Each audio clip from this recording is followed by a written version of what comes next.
Bournemouth 0, Aston Villa 1. What an incredible win that was. Aston Villa go into the end of this season and they have to win every single game to keep the Champions League dream alive. And what do? They go and win every single game that comes at them. It's just been incredible, really incredible. And basically, that's the man, isn't it? I know the camera's probably showing it the wrong way around, but there he is, Ollie Watkins, the man whose goal may have just kept the Champions League dream alive, the man who has finally broken Gabby Ogbonlahor's long-running record at the mighty Villa, Premier League record. Now Ollie Watkins is the outright all-time top goal scorer in the Premier League for Aston Villa. An absolutely incredible achievement, a fantastic player. And today, I think that goal summed up what he is for us. Honestly, I thought Ollie Watkins was a 10 out of 10 performance today. I thought he was just sensational up against two bulldozer-like defenders, both big, both strong. They bully you the whole job. And the job Watkins has to do is so difficult with his back to goal, hustling, bustling. You lose the ball most of the time. Most of the time, you're chasing lost causes. But when he got the ball, he was really good. When he pressed, he was really good. And then the finish, just waited for his moment. Fantastic ball in from Rodgers. But what a finish that was from Ollie Watkins. What a way to break the record. What a player. Legend for us now. That's legendary stuff, really.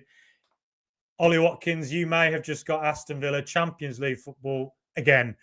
What a performance. Now, Aston Villa, since about towards mid-February, end of February, to be honest, we've been like a train. It just hasn't stopped. We've been absolutely superb, really. Pretty much the whole time, apart from maybe the Palace FA Cup game. Other than that, it's been fantastic stuff. And the pressure really has been on to catch up teams that were a long way ahead of us. Teams like Forest were miles ahead. Chelsea were a decent way ahead. Newcastle were a decent way ahead. Arsenal, of course, are miles ahead.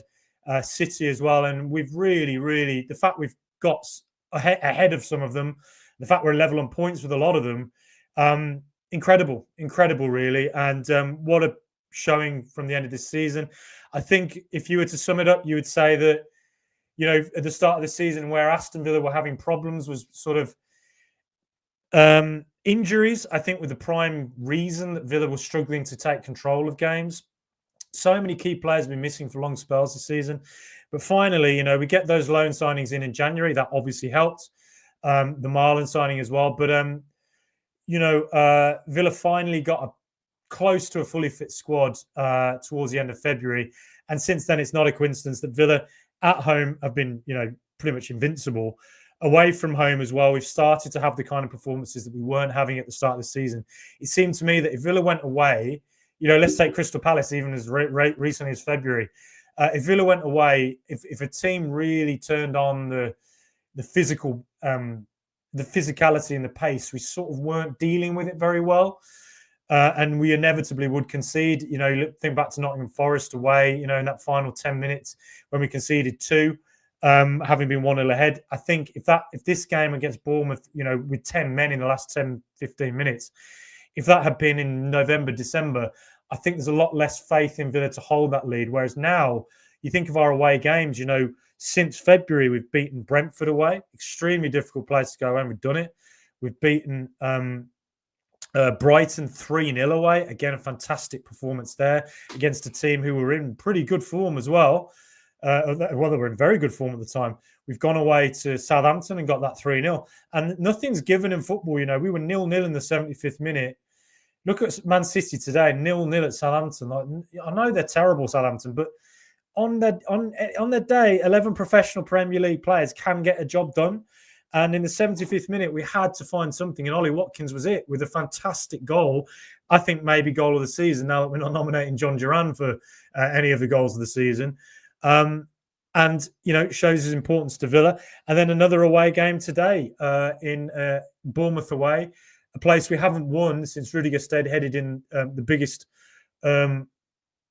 false alarm in history, where you kind of thought that maybe Villa are going to do all right this season. Then we went on and got relegated in the worst team I've ever seen in my life. Haven't won there since then. It's not a place we've really enjoyed playing, but today we just shut them down in a very similar way to what we did to Fulham last week. Fulham came to Villa Park, and at the end, you're always tense watching games, aren't you? Particularly when Villa are defending a lead. And against Fulham, we missed a couple of chances to make it 2-0. So you get nervous. You're not going to, you're going to give them a chance. And to be fair, by the end of Fulham, and again by the end of Bournemouth today, there weren't really many moments at all where I can think they really created much. And if anything, Villa probably should have been 2-0 ahead, maybe. I can see comments coming in. I'll get some in a second. So an absolutely incredible win. Had to win it. And you looked on paper and thought, it may well be our toughest. It looked like on paper like our toughest game left. So to get that win today, puts all the pressure on again, all the people around us. And we've done as much as we can, really. It looks like Europa League is pretty much guaranteed. Now, I'm not fully sure what the exactly what the tabulations are. If Palace win against Forest, if Palace win against City in the FA Cup final, I'm not exactly sure what that means for 7th place. Somebody in the comments can maybe let me know. But I think it's pretty much minimum Europa League as far as I'm aware. And Champions League dream, which, for long spells this season looked like it was gone. It's there again, like it's tantalizingly close. Now, on this game today, a fantastic performance. As I said, it was similar to the Fulham game. It felt like we didn't really give a lot away.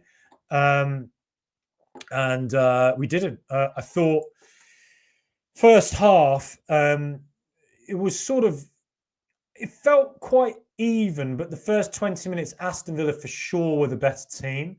I think in the first 5 minutes, Onana took a little bit of getting used to that Yuri Tielemans role. And given the fact today Villa are missing Tielemans, particularly Tielemans and Rashford, for what they did today is absolutely brilliant. And what Onana did today, I thought he was tremendous, Onana, and a really positive sign for what he can be next season. Because, it's taken Onana and Maatsen a long while, I think, this season to look like kind of worth the money that we paid for them. It does take a while to adapt to a new system. And, with under Unai Emery, it does seem to be second seasons where players really kick on. I think what he's done recently, Onana and Maatsen as well, is that it's a really positive sign for what they could do next season. Now, I think Onana, the way he was able to get away from Bournemouth's furious press, I think playing centre midfield in that Tielemans role, having to do that against Bournemouth is one of the hardest roles in the league, because Bournemouth do put so much pressure on you and they do swarm around you so much.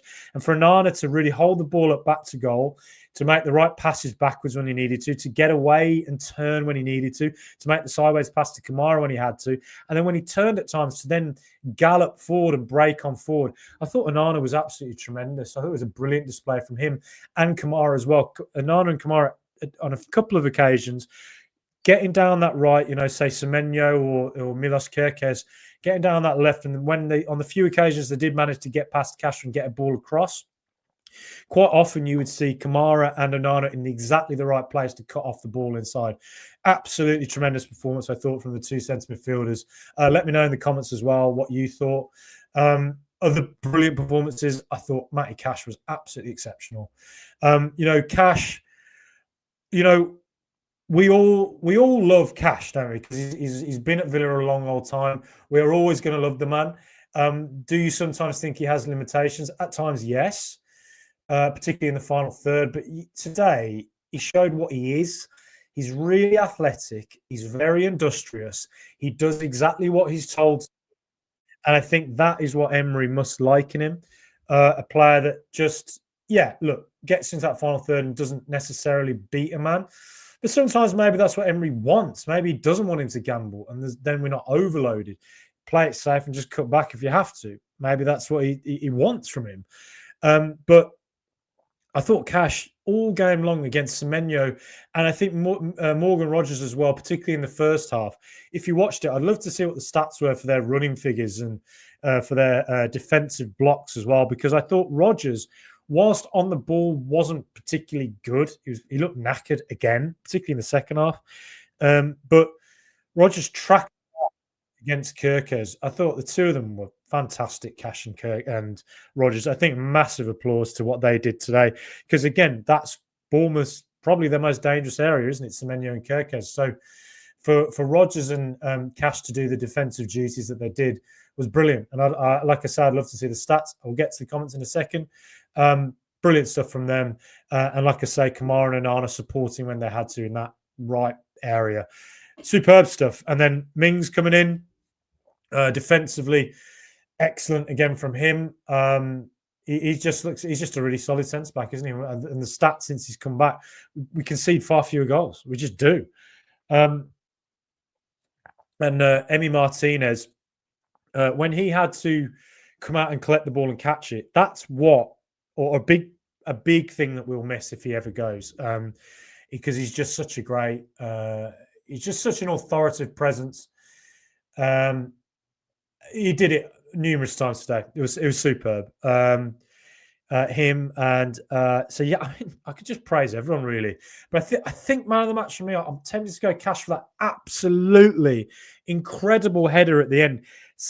Honestly, build the man a statue, and I will go to that statue every single day just to make sure the hair is in the right place, because that clearance at the end from him, the save from Martinez at first, if you watch the highlights back, it's a big save from Martinez to touch it away from Semenyo's header, and then for Cash to just get in ahead of is it Tavernier, I think maybe, to get in ahead of whoever it was and head it away. I mean, that is a potential Champions League. That is a potential Champions League header. That header could be what gets us Champions League. Absolutely amazing from Matty Cash, and he deserves to be carried around like a Roman general who's just come back from conquest in Germania, Gaul, wherever. Absolutely amazing from Cash. But I think man of the match for me might be, you can pick a load of them, but I think it's Watkins.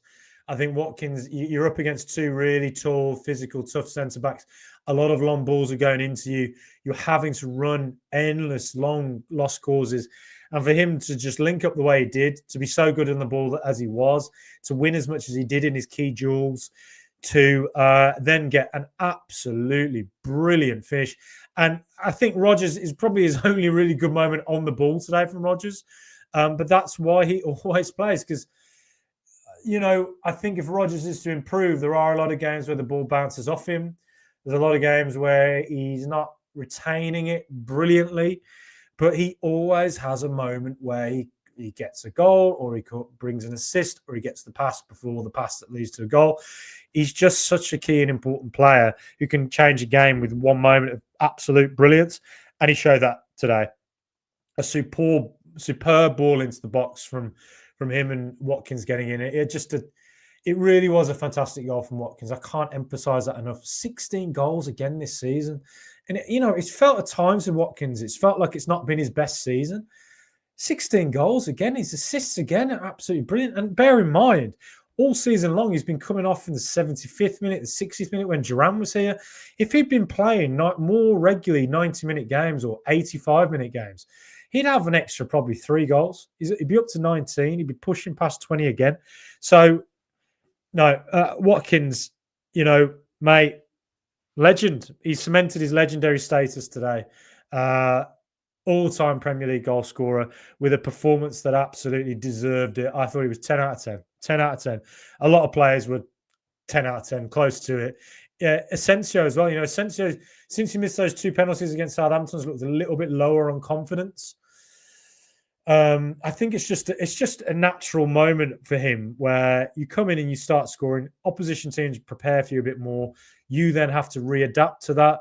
And obviously, he's not here for that long. He's only here on loan till June. So I think if were he to be here for a full season, a year and a half, I think he'd get back to it. He'd get a goal and be fine.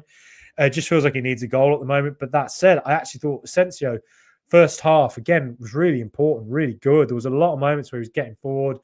The players were swarming around him. And I think he dealt really well with it. And then he hit the post, of course. So I think his goal's coming. Maybe against Tottenham next game. We'll see. But overall, yeah, just a tremendous win for Aston Villa. And we have to follow that up now with a win against Tottenham and a win against United. United away, I never look at that as a game I think Villa will ever feel particularly comfortable in. But Man U aren't that great. They just have had a Europa League final. They might have won it, so they might be on the beach a little bit, or they might be you might have lost it, and it's difficult to recover from that, isn't it? So it's a big opportunity for Villa now to go and get 6 points, get up to 69, and then if Villa gets 69 points, it's hard to see us not getting Champions League with that. It really is. So amazing stuff. I'm just delighted. I'm absolutely delighted today. And of course, got to talk about the red card as well. Red card for Ramsey. Again, I thought Ramsey was excellent today. But Ramsey, really good at turning away. And I think Ramsey was brought down numerous times when he was darting forward. Bournemouth did the Fulham thing. Fulham did this a lot last week. A lot of fouls to bring Villa players down. I think if you were to look at the game and say which team maybe deserved a red, you'd probably look at Bournemouth. I don't really think it's a game where really anything warranted a red. I think Ramsey was very unfortunate to be booked in the first place. Two very, I'll call it piss-sweet bookings.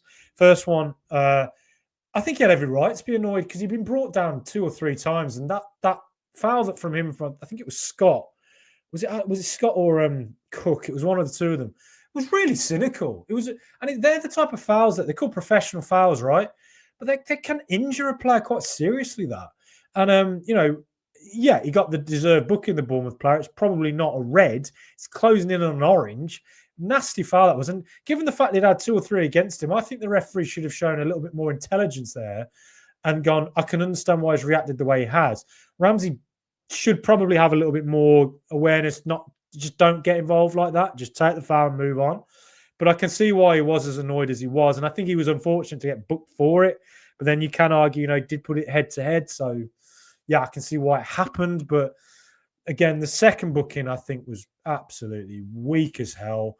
It shouldn't really have been a booking, I think. But that said, if you look at it, I was screaming at the TV, don't foul him, because this ref is a little bit card happy. He's looking for that red today.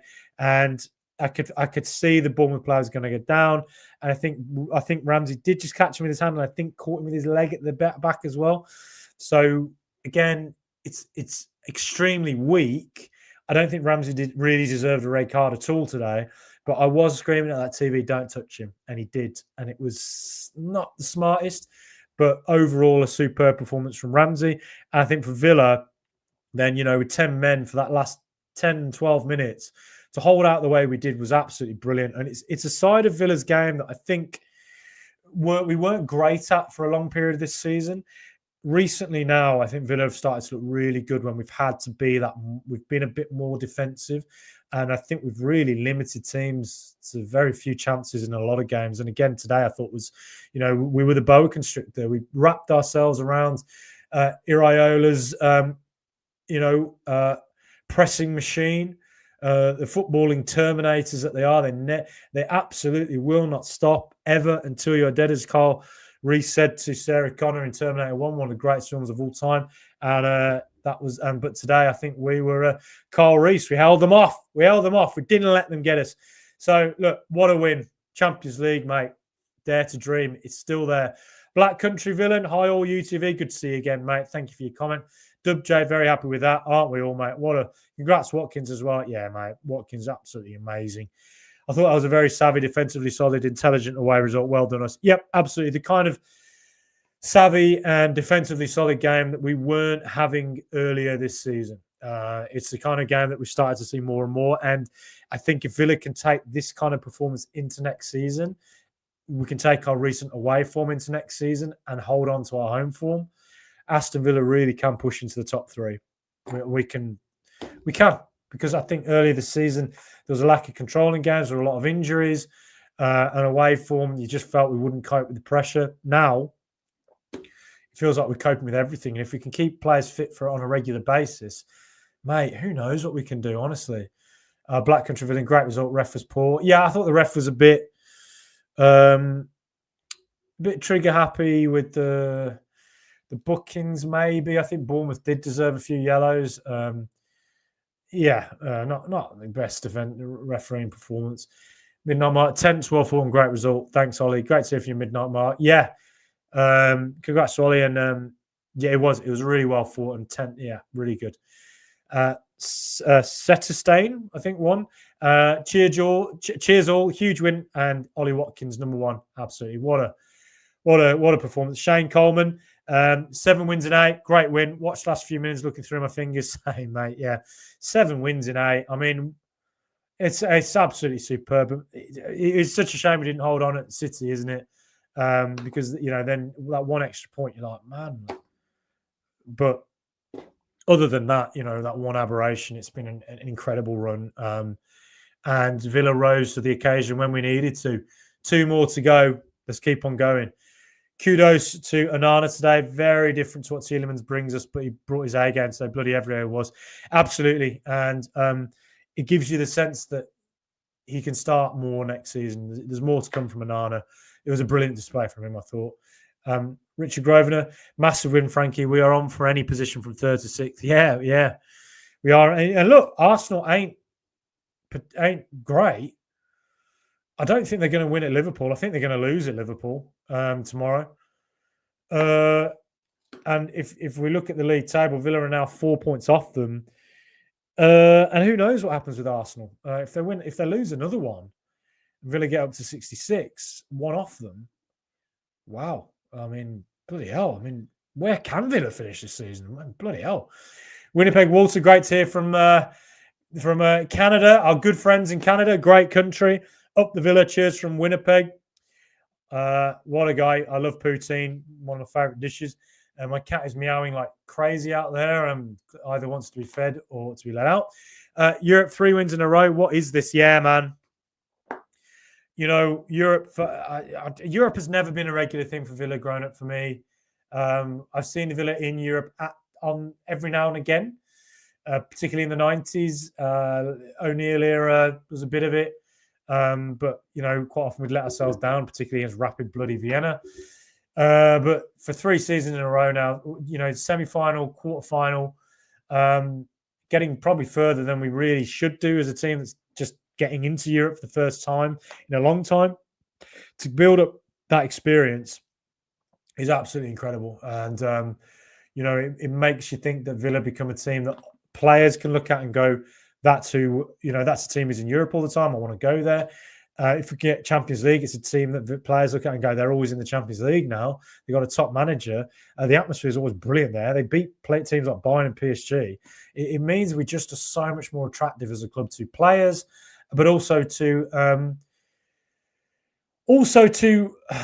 thinking of it cynically, sponsors, revenues. We keep having to talk about PSR. We keep talking about how Villa have to sell players and all that. Hopefully, it speeds up the process in which Villa don't have to be that team, and we can become a little bit more of a buying team rather than having to navigate PSR quite, intelligently. It's it's a huge achievement. It really is. And like I say, like most of my life, Villa have, the best season I ever saw was the first ever season of Sport Villa, 92-93, coming second in the Premier League. But, for Villa to be a team that comes sort of 5th, 4th, maybe even 2nd, 3rd, I mean, it's not something I'm really used to seeing with Villa. And for Villa to do that, not just as a one-off, but regularly, incredible. Rugby, UTV, mate. Good to hear from you. Love Bleeds. What a result. I'm so happy for Watkins. UTV, the king of the strikers for us. I'm delighted for Watkins, and I'm delighted he took Gabby's record. I think I look at Watkins and I think he's a player who's what he's done for Villa. He deserves to be our #1. There's more to come, and if he stays another season, who says he can't get closer to 100? Brilliant. Credo, evening Frankie, evening all UTV, evening Credo. Great to hear from you, mate. Please like, please subscribe. Can't say enough how important subscribes are, the likes are. Keeps us growing. Share if you want. Dub J, just looking at the post-match analysis, our goal came from an excellent press and winning the ball from them. Yes, it did. I think as well to mention for that, Semenyo had done very well to get up the pitch from the corner flag. He got past Rodgers, but Rodgers kept on him. and Cash to win that back and then get the ball back to Rodgers. And that ball from Rodgers, exactly right, though. It was that press, winning it back, and a brilliant run from Watkins. But again, like I said earlier, I was massively full of praise for Rodgers and Cash for the defensive things they did in the first half. And for them to then defensively win the ball back and then lead to the goal, I think the two of them deserve massive praise for what they did defensively today. I thought they were brilliant. Dubjay, they're bright, excellent. Yeah. Ravinta Kunju Rahman, massive win, UTV. Good to have you again, Ravinta. Yes, massive win that is. I think if you were to look at the end of the season and say, what is the game you most fear, you'd probably say that one away. To get that win is just incredible. Follow it up now. Get that win. Ollie Watkins, good to hear from you, mate. Good to hear from Ollie Watkins. Really happy that you follow the podcast and all that. Who cares about that small club, the Cherries? Well, come on. We'll show some respect to our rivals. They've done a fantastic job at Iraola this season. Big part of the Premier League furniture now, really. Ian Shea, grit. That is the word in it. Grit. Love bleeds. Mings was immense too. He was. I mean, he's been immense since he came back from the injury, and we've had to manage his minutes. You saw the interview he did about his knee and how he doubted himself coming back. And he must at times really feel it. He's been immense. He really has been immense.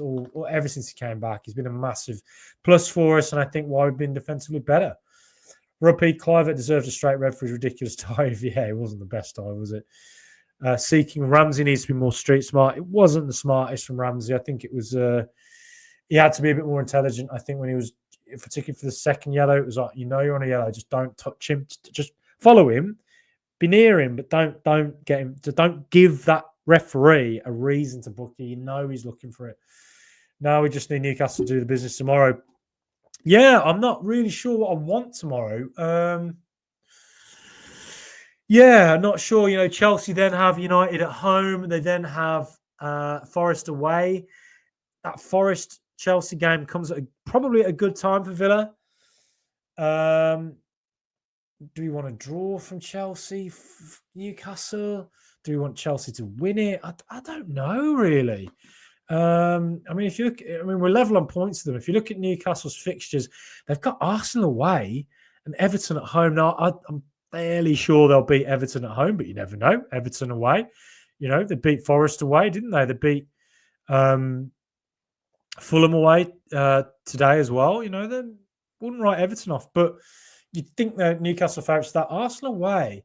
Now, Newcastle have beaten them a couple of times this season now, and Arsenal are looking pretty rubbish at the moment. But there has to be a game where Arsenal get sort themselves out, you'd think. Maybe it will come against Newcastle, and if it does, let's face it. If Villa just keep winning, there's a lot of fixtures around us that kind of go in our favour, really. So, we'll see. We'll see how it goes. Seeking referees recently have not protected Villa players and have yet to come down hard on Villa players. Yes, I think Villa. If I was to say this season something that's really frustrated me, I've said it before. I think I defend referees to the hilt. I think referees have a horrible job. I never ever want to see fans going mad at referees and upsetting because they're human beings at the end. But I think refereeing this season has not been good. It's just not been a good season for refereeing. I think there's a higher bar for yellow cards. I think that's been a big part of it. I think you're looking at a lot of fouls that should be yellows, a lot of players therefore that are getting away with a lot of fouls, and Bruno Guimaraes is a good example of it. And I think that today, again, Bournemouth fouled Villa a lot. Same as Fulham last week. And for Villa to be the team that get a red card feels really, really frustrating. I think Villa are not a dirty team, really. I don't think we are. Opposition fans will say I'm being biased. I don't think we are. And I think that we I think that we are not brilliantly protected, if I'm honest. We're not. FA must want Villa to... this was a massive win. It was huge. Really good sign, this win. It was. Abdul Hanan, that's Europe confirmed. Lowest we can finish is 7th, which is guaranteed Europe. Yep, absolutely. Crucial to get Europe again. Brilliant stuff. Rachel Insalus. Good to hear from you, Rach. Evening, villains. Evening to you as well. Games on 12. We are back in the hunt. Wow. We're like... We like that hunter in Jurassic Park. You know, you're looking out, you see the predators everywhere. You got your gun loaded. You're looking out. What do you see? There's some magpies flying overhead. There's a Chelsea lion running away. Pick them off. Take them as taxidermy, the lot of them. Stephen Bride, good to hear from you, Bride. That match seems to go on forever. Huge win, at least some form of European football assured. Yeah, absolutely.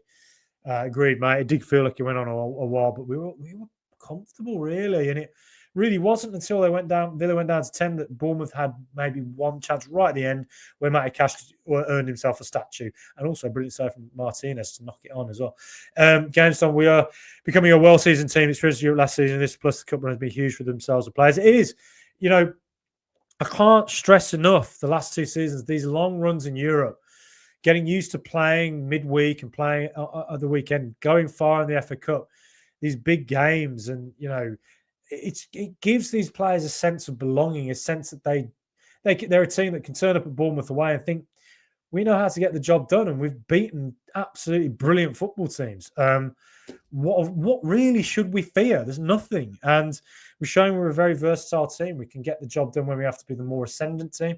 And we're showing we can get the job done when we have to just be disciplined and sit back and then finding that goal on the break. It's the sign of an elite football team. It's brilliant. It's brilliant. Villa Samba Brazil, I always love hearing from you, mate. We're hearing from Canada. We're hearing from Ireland. We're hearing from Brazil. Good old up the Douglas Oise. That was gutsy. Obrigado, Watkins from Brazil. I'm going to try and pronounce this. Maceo Boa Sorte. Maceo. But up the Villa, mate. Gamestone, what a win for Watkins to break the record. Class finish. That was a class finish. It was brilliant. Duncan Kilburn, great win today. Cash play well. I thought Cash was 9, 10 out of 10. In fact, 10 out of 10. Give him a 10 out of 10. Oh, it was fantastic. Onana was man of the match. Yeah, I think you can make an argument for a lot of players today. Who do you think was the man of the match? Let me know. You can make a case for a lot of players. Onana's up there. Cash and Watkins, I would say, were the standouts. I'd still go for Watkins just for that goal and the horrible job he had to do. And I thought Watkins just fantastic. But Onana, another 10 out of 10, and Cash as well, 10 out of 10. And Onana as well, stepping into that Tielemans role. It's really hard, and particularly against Bournemouth, the way they swarm around you. Brilliant job. Draw tomorrow, probably the best. I think that's Chelsea Newcastle. Yeah, I don't know. I don't know what I want. I guess what I want is just Villa to keep on winning and then see what happens. WJ, that last gap save by Emery, wow, it was amazing, wasn't it? Because Cash's header will get the headlines. It was a massive save, because if he doesn't save that, it's going in. Huge. And I thought Martinez was brilliant. All game long. You can't replace that. His authority coming out and catching the ball. Time after time, he did it. Last season, we were a team that conceded lots of set pieces. This season, we were a team who have been fantastic at defending those set pieces. It was fantastic stuff. Everton are tricky to seek. And yeah, in reference to Newcastle's last game of the season, Arsenal hit form for 1 or 2 games. I think they have to. Surely they can't end the season just totally dead on their feet, though I do think they'll lose at Liverpool tomorrow. Onana was man of the match. Asensio, good first half too. Yeah, I thought Asensio was very good in the first half. And yeah, I think that's fair enough on Onana. Is it possible for Chelsea and Newcastle to both lose each other tomorrow? That'd be great. Yeah, I wish. Bog the villain. We'll have to watch this later. But just popped in to say I am ecstatic about that win. And also to ask, how do you spell ecstatic? ESCTAIC. Sorry, I'm saying ecstatic. Yeah, I think. Sorry. Might be losing my mind there. But yeah, ecstatic is the word. ECSTAS. Oh God, I've forgotten now. I can't remember now. But yeah, massive win. Ken M, good to hear if you can. Did we miss Yuri Tielemans? We always miss Tielemans. If he doesn't play, we're going to miss him. But for Onana to do the thing he did today, it felt like we didn't. It was a brilliant display from Onana. Wow. High time Marlon had more game time. Yes, I think with Emery, it is that second season. It does take a while for him to really trust the players and to really give them more game time, as we saw. This is Rodgers' second season. He's flown. I think Onana and Matson have really started to show towards the end of the season how good they are.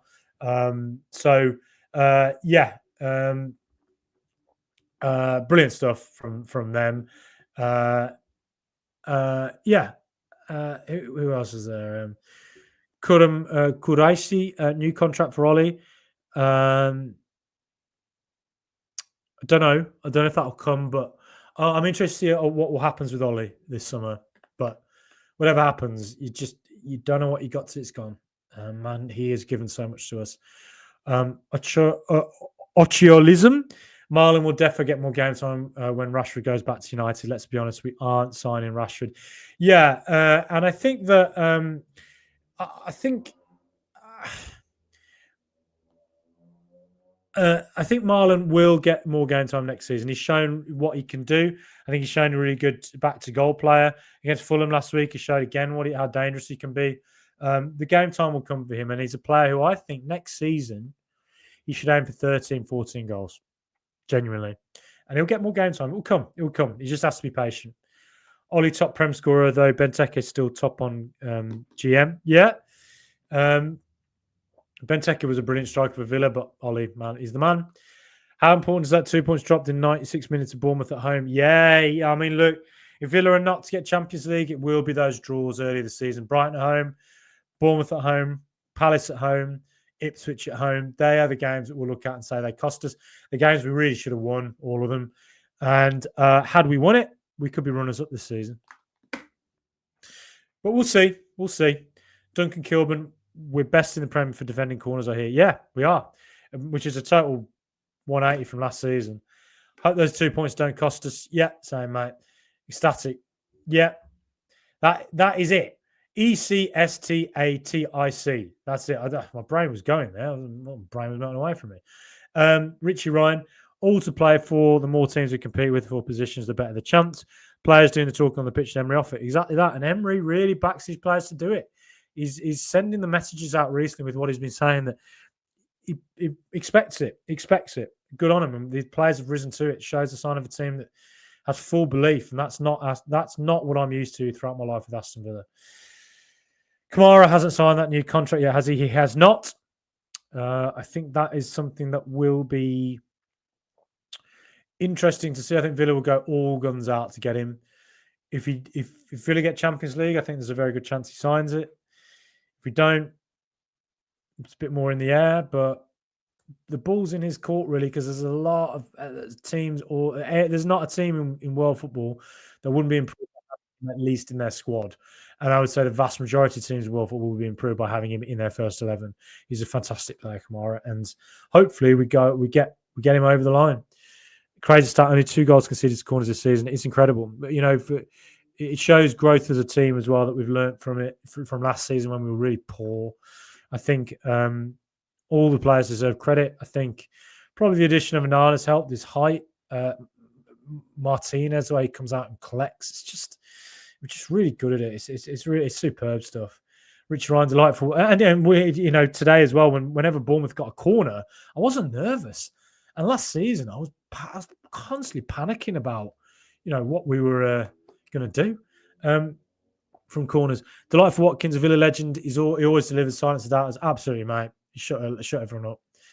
Duncan Kilburn, the simple fact this season is if we had the January Plus squad all season and we'd be top 3 and likely a cup, I think this is why I like to sign our loanees.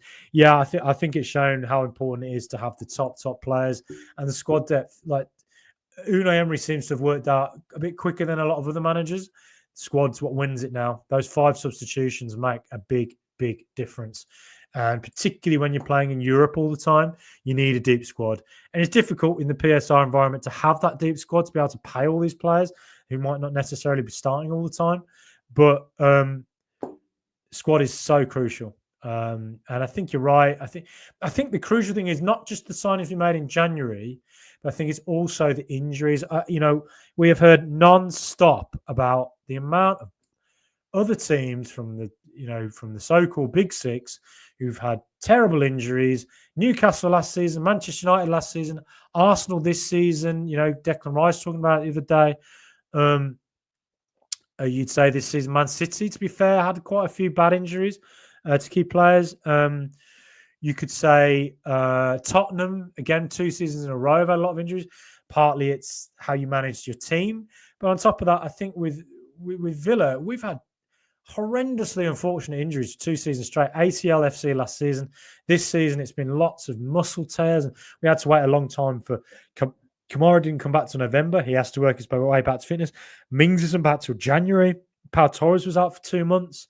McGinn was out for a while. Cash has been out a long time this season. Ramsey was out. We've lost Rashford. Tielemans is now at crucial points. Anana's been out for long spells.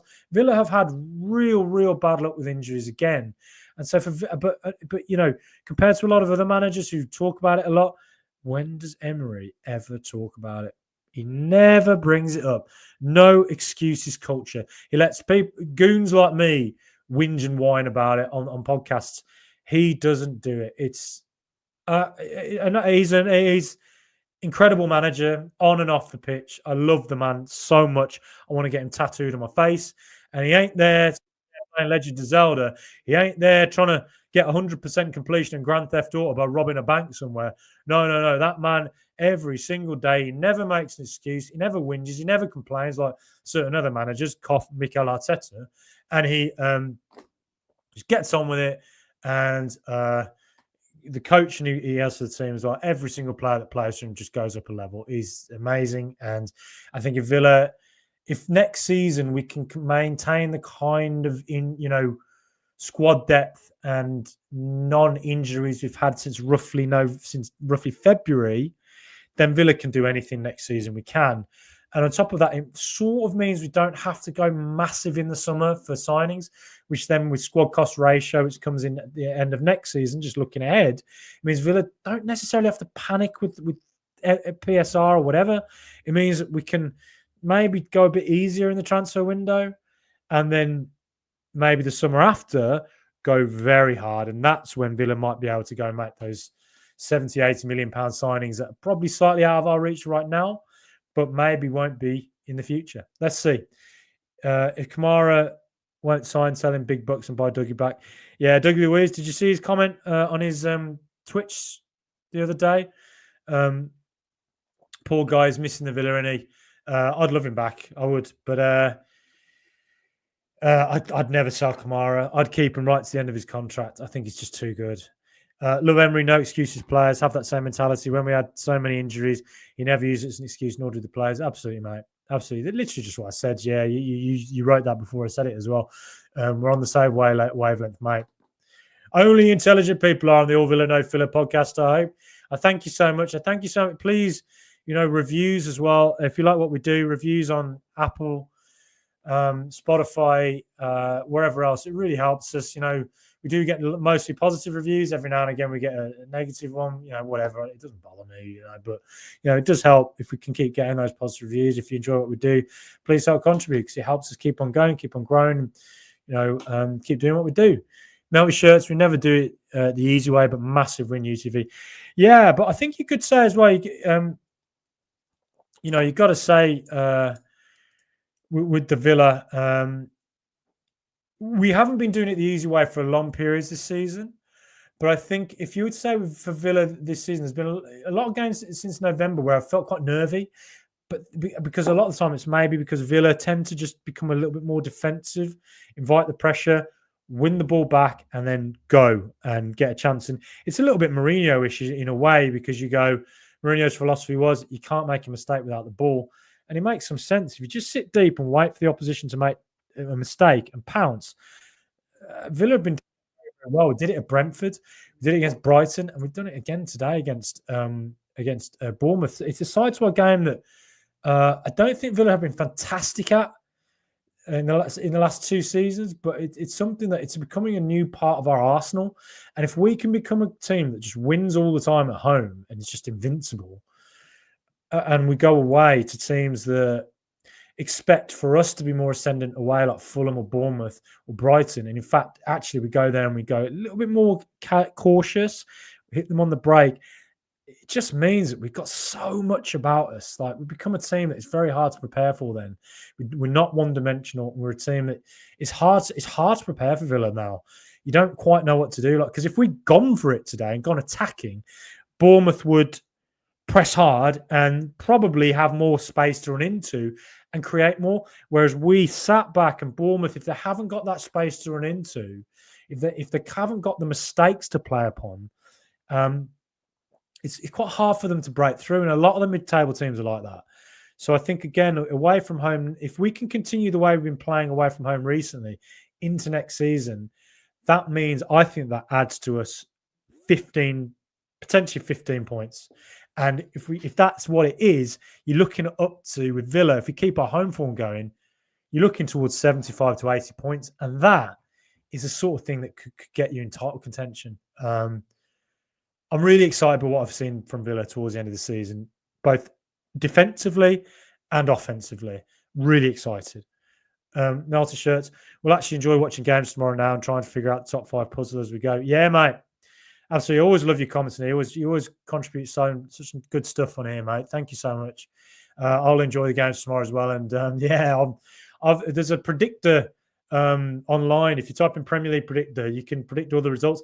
I've been doing it non-stop. When I'm at work and they look at me and I'm tapping away and I'm like looking around going, yeah, mate, I'm working really hard here. I'm doing a big report on, the latest Chinese economic data, or what's the latest results for Zara, or do a piece on how Donald Trump's tariffs are economically absurdly affecting the economy. But instead of that, I'm actually just doing Premier League predictor. Go on, I hope no one I work with is watching this. What's Aston Villa? And do you know what? One result that I'm looking at, one game I've been looking at, I've been thinking to myself, there's going to be a really weird result towards the end of the season. Maybe it was Southampton City. Maybe it was that one, because I had that down as 6-0. I've been thinking there's going to be a really weird one. And I'd looked at it and I thought, if there's a really weird one, it might just be Forest Leicester. Leicester are down. They're awful Leicester under Van Nistelrooy. But Forest are not brilliant when they when an opposition team is a bit more defensive. They're not brilliant, and they've not been in great form. And if Leicester can just be defensively solid in the way Southampton were, you never know. And Vardy's looking for that 200th goal. He's on 199. Leicester have nothing to play for now. They've been relegated, but Vardy's going for 200. And Leicester are a team that it's a local derby. They'll be up for this. They'll be really up for spoiling the party for Forest. And I think that could be the one. I'm not confident that Forest get a result against West Ham away next week either. West Ham will be more defensive as well. And again, but, if the Forest likely win tomorrow. But if there's a really weird result outside of Southampton City towards the end of the season, that's the one I've thought might happen. Local derby, Vardy going for 200, looking to spoil the party. I think it could be an interesting one to watch, that one. Newcastle and Spurs collect injuries because of the style of play. Yes, they do. I think that's a very good point, Rob. They do. Newcastle, because they're very, very intense. And I think if Newcastle is to get Champions League, well, the likelihood is to get Champions League again next season, or a minimum Europa League. I think if you look at Newcastle, what Eddie Howe has to adapt to with Newcastle next season is that game load. And he has to work out a way to play a style that doesn't necessarily lead to such a crazy injury load. I think you could say with Villa that you can see why Unai Emery's won so many European trophies and always seems to get far in European competition and still do well in the league. Is because he plays a style that it's not that intense. And I think if Bournemouth were to play that kind of a style next season in Europe, if they got Europe, the injury flow for them would be terrible as well. It's why I think I've seen Iraola linked with Tottenham. It's why I don't think he'd be a good fit, because I think he'd come in, they might get, let's say they win Europa League and get Champions League, or in future seasons get the Europa League. I just don't think his style is conducive to long-term or medium terms. He can give you a great season, as you saw under Marcelo Bielsa. It's that style of football. But I don't think it's something that is sustainable. And you're right. I think Spurs and Newcastle under Ange and Eddie Howe do play a style that's more physical, more hard pressing, and you can see why they get so many injuries. Ken steady on Emery about Emery. No tattoos, please, mate. The next time I'm on this show, I'm going to be here like that. I'll be like staring down the camera, going, "What? Why is everyone saying I look so weird? I've got Unai Emery here. He knows exactly what we need, and I need his tattoo on my face." Ochialism, thank you so much for your comments today, Ochi. I really appreciate it. I love the fact that Emery adapts and changes how we play with all the data for other teams who will look you to play, it's important to be adaptable. Exactly right. Exactly the point I made. You seem to be reading my mind at the moment, mate. Yeah. Again, like I said, I don't think Villa have been brilliant as that sort of more defensive team, but we're starting to look really, really good recently. And there's a reason our away results have been excellent recently. If we can do that next season, who knows what we can do? You have to adapt to change as teams. Are looking at how you play with all the data now. Spurs will struggle because you played the same as last season, got found out. We are evolving. Yeah, exactly that. You have to evolve. You always have to evolve. Emery evolved from last season. He changed how we play out from the back. I think we've had more mistakes in us. You have to be fair and say playing that kind of a style, playing a new style, how you play it from the back, it is going to probably lead to more mistakes as you adapt to it. It's a risk, but you have to evolve because opposition teams do adapt to you. And I think the key for Villa is to be a versatile team, to be a team who can defend and a team who can be more offensive. And I think we're evolving into a team who are probably going to be a little bit more cautious. I think we're going to be a team who don't concede as many goals next season. But I think Forest are a team who play like that. But when Forest have to be the more offensive team, I don't think they look the part. I think with Villa, if we're more cautious but then become the more offensive team, we look the part.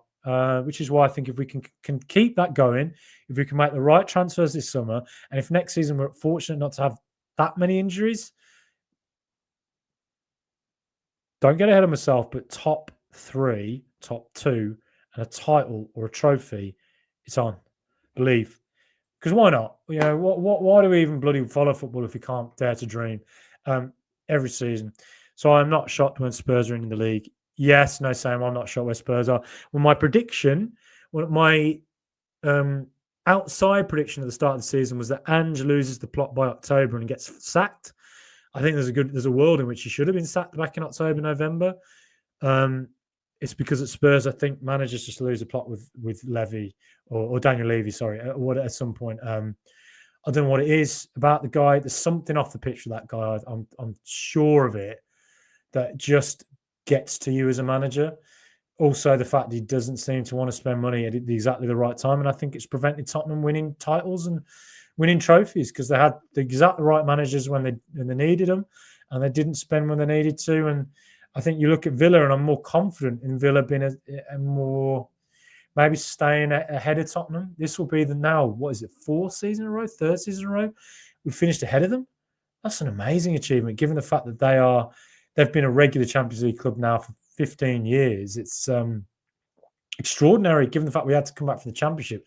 They have such an advantage as one of the so-called Big Six. Don't forget they tried to leave the Premier League and form the Super League. The revenues are always are just massively higher than us and most of the teams. Villa are having to work miracles to beat them, and we've done it. It's an extraordinary achievement, and exactly right. I'm not shocked at all by where Spurs are at the moment, and I'm not sure. You know, if they get Champions League next season, you never know what they might do. They might replace a manager, and I think what Spurs will bounce back next season. But I think if I'm to say, do Spurs look like a team that can maintain it season after season with Daniel Levy there? I don't think they are. I don't think they can. East Midlands Derby says SR. Good to hear from you, mate. Yeah, exactly. Leicester Forest. You never know there, mate. You never know. Look, the likelihood is Forest win 2-3-0. But it's just a game I'm looking at. I think there could be something weird happens there. Very exciting stuff. Anyway, look, we've got to the end of the comments. Aston Villa now. We've just really given it was the chances of us getting Champions League when we went on our brilliant run were infinitesimal. But would you bet against us? Because I wouldn't. It reminds me, the championship season under Sardine, got that 10-game winning streak again when we went on that run. We didn't look like we were ever going to get playoffs. And then we won 10 in a row, got it, went up the hard way. And Villa were doing things the hard way. But you now look at it, you think we've probably got through the worst of it. Tottenham at home with the Europa League game coming, you've got to look at that and think, surely we're favourites for that. United away, you never know. You just don't know. Maybe there's something in United where they look at Villa and think we want to put you back in your box. Maybe they look at it and think they've just won the Europa League and they're absolutely elated and they want to give the fans a final big day of the season. And maybe, they're just up for it. But maybe they're not. And even if they are up for it, There's no reason Villa can't look at how United have played this season and think, let's just beat them. And maybe we go there and we sit a bit deeper and pounce on their mistakes. A few more comments just come in. Aston Villa. Good to hear from you, Aston Villa. Mr. Suarez, Mr. Edens, I assume that's you. Don't you think Emery messes with the team too much? I haven't won 11 trophies, but I just think it's not consistent. Yeah. No, actually. I think that's one I'm not. I don't think he does. I even argue there's probably occasions where he should probably give players more time off the pitch. I think there's been times I looked at Rodgers recently and thought, I think Rodgers is going to enjoy this summer on the beach because he's played a lot and he's looked knackered for long periods in recent games, I think. And I think there's a world in which he maybe should have given him a time on the bench and be an impact player. And Tielemans as well, but he's the man, isn't he? He knows what he wants. Thank you, Frankie. Thank you so much, Ken, for the comment. That you always write really nice stuff. Thank you so much. As I said, please, reviews, on Apple, Spotify help us massively. 5-star reviews on Spotify. You can do it on your phone if you just click on it. 5-star reviews on Apple, it helps us. And comments here, subscribe here. Sorry, I have to say all that. I hate having to say all that. I feel like such a please like me, please. But it's just the nature of doing this, isn't it? I think we get the top 4. We are the form table, right? We're top of the form table right now. Yeah, would you bet against us? Because I wouldn't. Birdman Cloudy, hard fought win. Good to hear from you again, Cloudy. Hard fought win. That was, Frankie, a very important 3 points. Well done, the lads. Congratulations to Ollie for breaking Gabby's record and 6 more points, please. It was 3 seasons of Europe. All of that, mate. Brilliant. Trophy next season for sure. We're improving season after season. If we keep 3 off serious injuries, I think we'll our best season under Emery. I agree. I think this is building. The momentum we built towards the end of the season feels like the momentum we built at the end of Emery's first season. We take it into the start of next season, and if we continue this kind of cautious play away from home and get wins, if we take that into next season, and if we keep winning at home, being the best team at home in the world, who knows what's on? And I think, yes, going far in the FA Cup, going far in the Champions League and Conference League, all these experiences, these big nights, you become a team that win things, and that's the next stage now for Villa, isn't it? We've got become a team that can get the results in the big games. We can get the results in unfashionable away days. The next step, get that trophy, and I think it's coming. Michael Huggins, what a man. What a legend. Ran a charity event the other week for Acorns Children's Hospice at the Aston Social. I was privileged to be part of it with Chad from Villa Forever podcast. Lovely guy as well. What an inspiration. 2 of the most inspiring Villa fans you'll ever meet. Michael, good to hear from you, mate. Lovely meeting you for the first time. Can we catch Stoke? Arsenal playing a bit like Stoke. They do a little bit. I called Newcastle. I called Newcastle high-end Stoke earlier this season. Yeah, maybe a bit harsh, but their fans went absolutely mental at it. But there are things they do that are a bit like Stoke, and there's things that Arsenal do that are a little bit like Stoke. They are like, there's nothing wrong with it. It's just it's a bit Mourinho-ish. Yeah, can we catch them? Arsenal lose tomorrow. If they lose at home to Newcastle next week as well, they've got the Southampton voucher, but who knows with Southampton? They drew City. Who knows? Maybe. Could Bailey be going in the summer window? Who do we need to take us to the next level now? Yes, I think Bailey's going this summer. I think there's a reason he's not been playing at all recently. And it is the right time to part ways, I think. I need a water. Sorry, feeling that. Who takes us to the next level? I don't think we sign Asensio. I could see us extending his loan by a year. I think a player of that mould, playing that role, is what Villa really need, a number 10. I think we've needed an Asensio type for a long time. I think I was asked this the other week, Menyo and Brian Mbeumo are 2 players that I think realistically Villa could go for, who are in the Premier League. Eberechi, Eze. Those are 3 players you look at and you think there's no reason Villa shouldn't be confident we can make a bid for them and say, here's Europe, lads.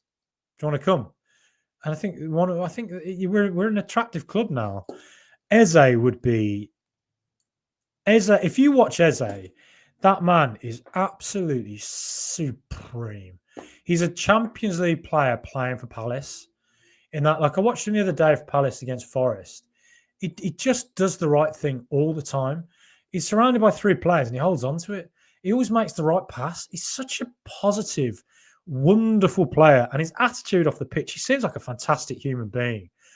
I would love him at Aston Villa, Eze. He could play in that sort of 10 role. He could play out wide. He could play in the left-hand role. And again, I think Mbuemo could be similar. I think he could play as a striker outright in that sort of Bailey area as a number 10 as well. Or Semenyo could play left midfield. He could play on 10 or he could play out right. All three of them are players who I think would be fantastic for Villa. I think they'd all go up a level with Villa. And I think I look at Eze maybe as the one that I'd be most excited by just because I think his ceiling is really, really high. I think a player in somewhere in there. And also, I think another defender I'd like, we've got Disasi. I'd like another centre back and I'd like another right back. And I think then if Villa had, a really solid centre back option, and if we had a right back who can give cash and, as a solid fullback, or cash becomes the backup, a player's a little bit more confident in the final third. I think Villa then look like a team where you think, I don't know where we've got a weak point. I really don't. 4 points behind the Gooners. Yeah, I mean, how far ahead of us were they a few weeks ago? Arsenal just moans all the time. And Spurs, just imagine those players wrestling. Would they inspire you as a player? It wouldn't inspire me. I think he's not the sort of character I find particularly inspiring, Ange. But, you can't argue against it. He's had a great managerial career. There's a reason he's done very well. Arsenal manager. I think Arteta's done a brilliant job at Arsenal. I don't think he's helped himself with. I've watched him a lot. I've watched him on the sidelines and thought, mate, like you're getting quite annoying. Like, it's just, and it becomes a sort of character of the team. Emery doesn't do this. He doesn't whinge and moan. I think you become he's quite whingy now, Arteta. I think some of his comments are a bit weird. And sometimes it helps, it builds a siege mentality. The world's against us and the players rise to that. Alex Ferguson United did that for years. But I don't think it's really doing Arsenal a great service. I don't think it's coming across well. And I think it's making them seem a team that seem a bit more, rather than a siege mentality and the world's against us, more just a bunch of whingers and a team that, and I don't think that actually really helps you as a character. So, yeah, he's certainly with the pressure on recently. I don't think Arteta's been his best self recently, as I'll put it. Villaman clouded De Bruyne for the free nut in number 10. Well, I think that report was legitimate. I think we are probably calculating a way which we could maybe sign De Bruyne for 2 seasons. If we were not to extend Asensio's loan, if we were to bring De Bruyne in that sort of a role where we could have him as a player as a backup or a player who's a starter on and off, I mean, bloody hell. He'd be a fantastic signing, I think. Yes, he's old. It's not the sort of player that teams should really be making and putting on big wages. But if you give him a shorter-term contract, Robert Lewandowski signed for Barcelona at the age of 35, and that's worked. Zlatan Ibrahimovic signed for United at the age of 35. That worked. It can work. I think if Villa signed De Bruyne, I've been very critical of Purslow. That era of signing players who are older, who've peaked, who we have, that contract becomes a complete noose around the neck, and we're paying for it still.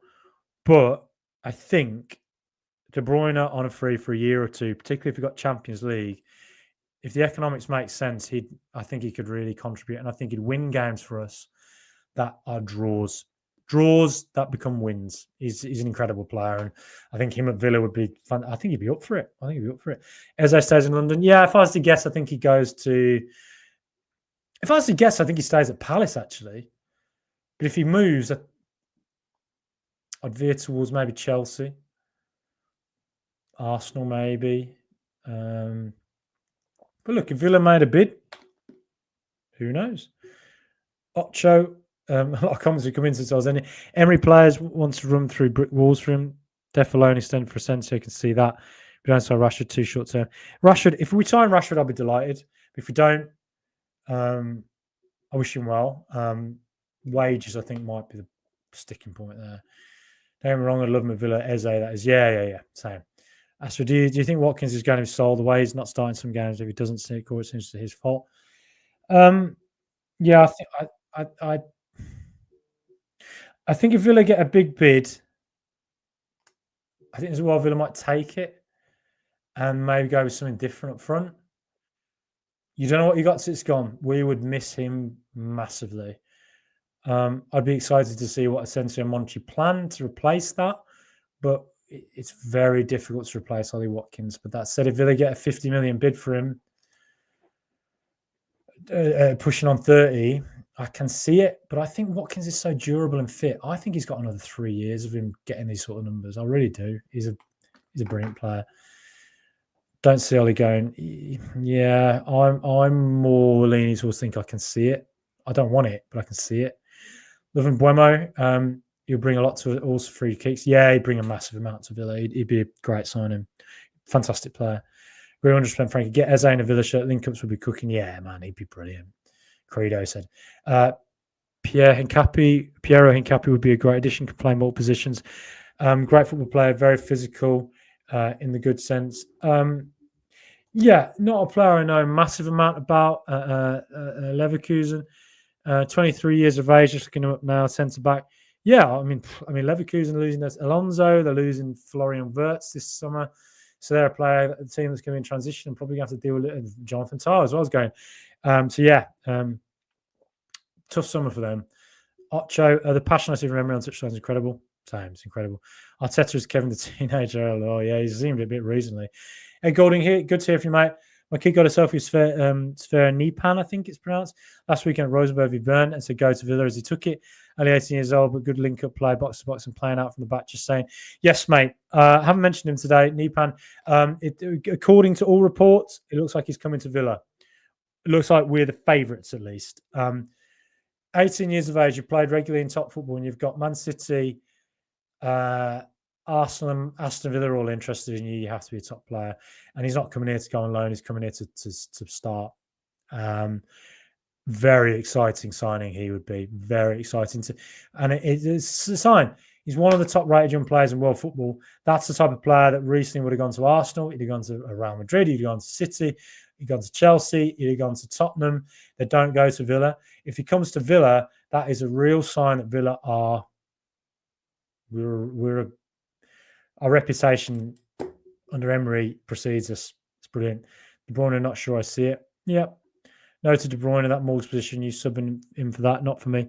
Yeah, I can see that. I think it'd be more Asensio. I think it'd be like a 30 minutes here, and also give Rodgers more game time off the pitch. I do think he needs to play.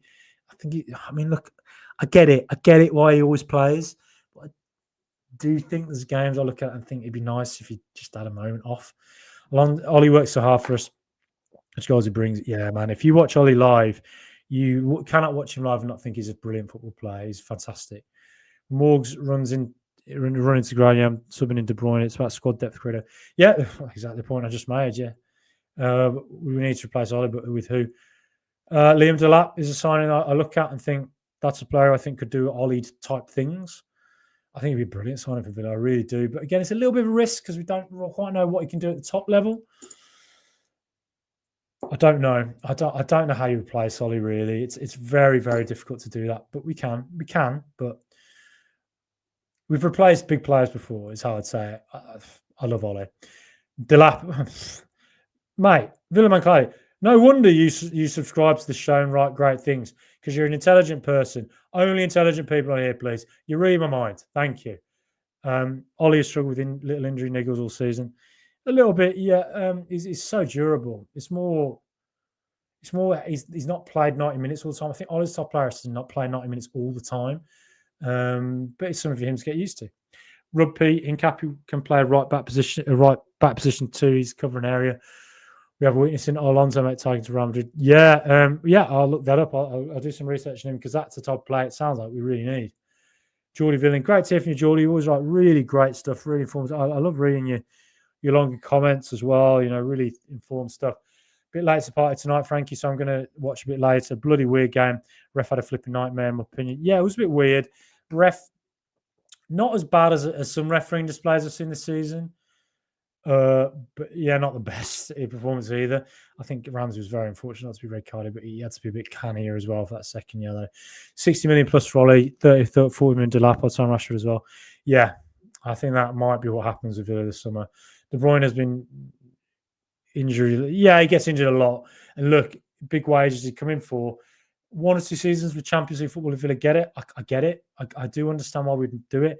But if he's out for 7, 8 months, which has happened recently with him, yeah, it feels like a bit of a waste of money. But at the same time, he's the type of player that in the Champions League, on a big night away or at home, he might just be the player that does things that only 5 players in world football do. I forgot to say, well done, Villa Youth. Let's hope they stay together in the ship. Yeah, the Villa Youth Club, again, sign of how elite we are. The women's team's form's turned around. We have a serious women's team. The youth cup, the youth team, 2 FA Youth Cups in 4 seasons. That is incredible. And it shows that the club all around is being run properly. It shows that we're an elite football club. To be the best, you got to be all over the club, and we are that, which is what gives me hope in the coming years that we might just stay ahead of teams like United and Spurs, who will come back. Teams like Chelsea, despite all their advantages with PSR and revenues, we can stay ahead of the game because we're so well run all over the place. Watch the whole thing, surrounded by Geordies who wanted us to lose, so I need 10 minutes to collect my thoughts. Regards, onwards and upwards. UCL next season is in our grasp. Yeah, it is. Onwards and upwards, mate. Ollie also creates so much space for other players. He does. And he comes deep. He holds it. He's great. Cloudy, De Bruyne just couldn't start every game. You're getting fit and playing. Yeah, absolutely. Start your game here and there. Yeah. De Bruyne is class. He is. Keith Stewart, good to hear from you, Keith. First time I think I can recall seeing a comment. Thank you so much. Hi, Frankie. 31 games have been in all comps since 76, 77. Sheer brilliance. What a monster we are. Yeah. 76, 77. My Uncle John Dean was playing that season with Andy Gray. Brian Little won the League Cup at Old Trafford. Fantastic. Thank you so much, Keith. The sheer ability to not be beaten this season, particularly at home. I mean, at home, we've lost 1 game all season. When have Villa ever been a team like that? It's extraordinary. What a team. Some quality young players. Jimo Aloba.